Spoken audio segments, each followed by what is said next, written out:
Alright, what's up people? Welcome back to Blue Chip Prospect once again. Today we're going to be shining the light on Nate Danielson.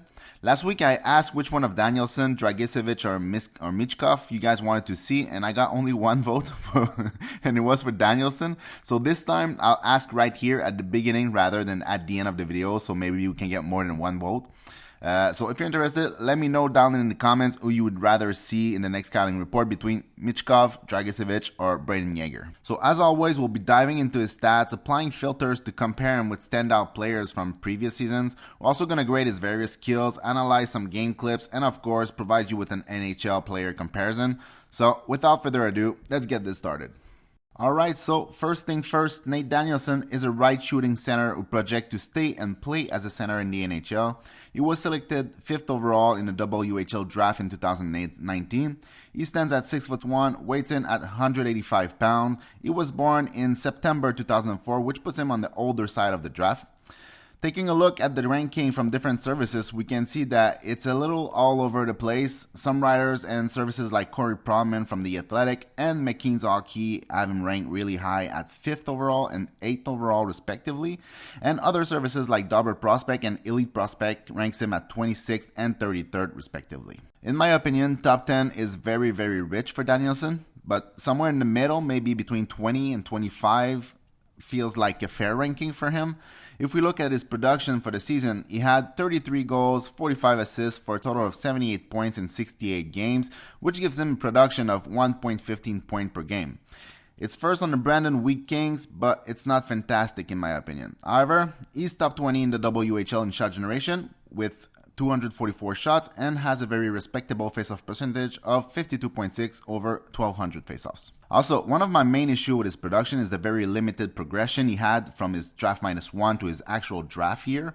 He went from a 1.08 point per game to a 1.15 point per game. That's not even a 10% progression in production, and all this while being a September birthday. It's a bit worrisome to me. If we take players like Dak and Cousins, who both played center and a decent two-way game in junior and were drafted high, Dak went from 0.88 in his draft -1 to 1.18 per game in his draft year, and Cousins went from 0.93 to 1.24 point per game. Both had over 30% increase in their production. Even Brayden Yager, who everybody is disappointed by the production and overall progression this season, had a 23% progression. Obviously, stats aren't everything. A lot comes into the equation, and the toolkit is just as important, if not more, as the production, but low progression and low production is not a good indicator. Alright, so let's apply some filters, and as always, I put draft eligible 17 to 18 with a minimum of 10 games played to filter out the player who could have a crazy point per game over just a couple games. First, if we compare with players of the 2023 draft class, he's 8th on that list, pretty much on par with Yager. If we apply the same filters but ask it to show us every player since the 2000-2001 season, he's 51st. Some notable players in that range are Jake DeBrusk, Brendan Gallagher, and Kirby Dach. So all in all, he doesn't really have the production or consistency you'd expect from a high pick in the CHL, especially in this draft, and as you will soon understand, I also don't think he has the skill of a high draft pick. Now, this all sounds pretty negative, but it's not. He definitely has some interesting tools, but he doesn't belong in the top 15 conversation in my opinion. Alright, so here on the strength and weaknesses page, it's clear that nothing pops off, but everything is at least at NHL average grade. His best attributes are definitely his shot and his skating, which I graded at above average. I gave him an above average grade for his hockey sense too, but that's more for his defensive part of the game than for his offensive IQ. He definitely needs more time in the oven, but his defensive understanding seems to be better than most. Offensively, he sees the ice well and seems to understand the plays that are developing in front of him, but he's certainly not breaking down defensive layers with movement and manipulation. Something that I really appreciate about his game though is that the plays that he sees and execute on are NHL type plays. We'll talk more about that later in the playmaking section of the video, but making NHL level plays is an important part of projecting a junior player to pro hockey. Outside of that, puck skills and compete are average right now. He's working fine, but he doesn't have a Leonard or Benson type of engagement and motor, not even close, but it's to be expected. His stick handling is mostly underwhelming, but he doesn't lose or bobbles puck in traffic, so it's good enough. Before we jump to the videos, I have a small favor to ask you. If you enjoy watching these scouting reports, please hit the like button and subscribe to the channel. It means a lot to me and it helps me reach more hockey fans like you. I also want to take the time to thank all of you who have already subscribed and supported me. You're awesome. I appreciate it so much. Now, let's roll the clips.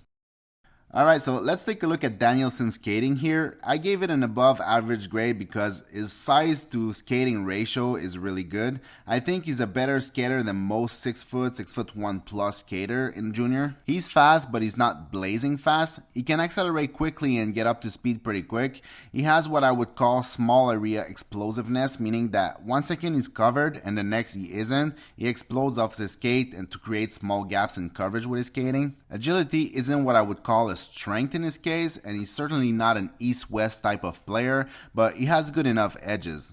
One thing that I think he would benefit from working on is to keep his feet moving. I feel like I saw him too often stop skating when he gets in the offensive zone. He's basically announcing to the other team that he is now scanning the ice for a pass or a shot, and by doing that, he also lost all the necessary speed to drive to the net and turn defenders. In conclusion, Danielson is a good skater with good speed, good acceleration, and good small area explosiveness.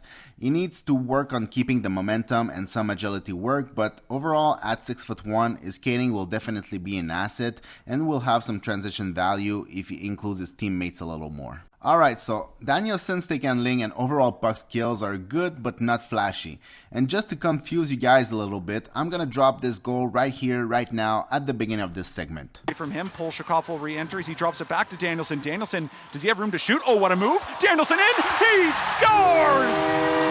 Now, some of you must be like, what the hell is he talking about with his good but not flashy stick handling? Well, the reality is that this is not Danielson. I saw him flash some good moves a couple times this season or cutting through the whole defense with stick handling left and right, but these flashes are way too few and far between to be an actual part of his game. Is he capable to do it if the situation presents itself? He can in junior, but even then, it doesn't look fluid, so I doubt he's going to start moving like Pasternak in the NHL, but I think that his puck skills does translate to the NHL, but more in a puck protection and winning puck battles along the board way, or used defensively to strip the puck from the other team. Overall, it's decent and there's not much to be said about his puck skills. I doubt he'll be pulling moves against higher competition, and honestly, that's okay. His whole game is about finding simple but effective plays. In the end, he has good enough skills for the way he plays. Alright, so Nate Danielson is an intelligent player offensively and defensively. He understands his limits and mostly plays within them. Offensively, he understands how to attract players on him and how to move them out of the way. When the team is set up in the offensive zone, he will often glide close to defenders and make them think they have a chance at poke checking him or stripping the puck away from him. He does this intentionally all the time to attract a player or two on him and to open offensive opportunities. Defensively, he's inconsistent in effort, but he understands his role and can adapt pretty well. He has a good stick and places it in passing lanes and also puts his body in shooting and passing lanes. I think his awareness is also pretty good. He seems to read what plays are being developed and he's aware of where players are so he can move in and out quickly. I saw him open up lanes intentionally a couple times this season just to close it once the player executed on it. A bit like a trap. It made me think of the way Shane Wright played defense last season. It's disengaged, but it's smart. I think he has a good chance at being a penalty killer at the NHL level and the center that coaches try to match up against the first or second line from the other side. So in conclusion, he plays the same way offensively as he does defensively. It's simple, it's effective, and it's smart. Like I said, effort is a bit inconsistent, but maybe that comes from the fact that he's the all-situation go-to guy for his team and that he has to manage energy expenditure to be effective night after night. I would have liked to see what Danielson is on a better team. Like I said, most of what he creates offensively for his teams are small, simple, effective, high percentage play, which is perfectly fine when your team isn't that high skill, but I would have liked to see if he transformed his playmaking a bit if he played on a team with more skill. I seen him flash great passing ability a few times this season. I saw him manipulate defender's stick. I saw him send the puck across the ice with sticks in the way. Maybe he could execute higher skill passes if he didn't have to do it all himself. Maybe he could use his teammate more and create more scoring chances. Maybe he could show more creativity and flair in his game. Sometimes It's hard to fully evaluate someone's skill level and creativity when you don't have the chance to see him in a different environment. But anyway, even if you can't, what he does is what works at the NHL level. There's a lot more plays like turning a defender and send the puck across to the guy crashing the net with his stick down than there's highly skilled tic-tac-toes or passes from Jack Hughes across the whole entire opposing team. Overall, he's very good at moving players out of the way and create space for his teammate by attracting them on himself. It opens up passing lanes and space for the shooter, which make everybody's job but his easier. In a way, he's a facilitator for his teammate, but I think that it's possible there's more untapped playmaking or play creation in his game.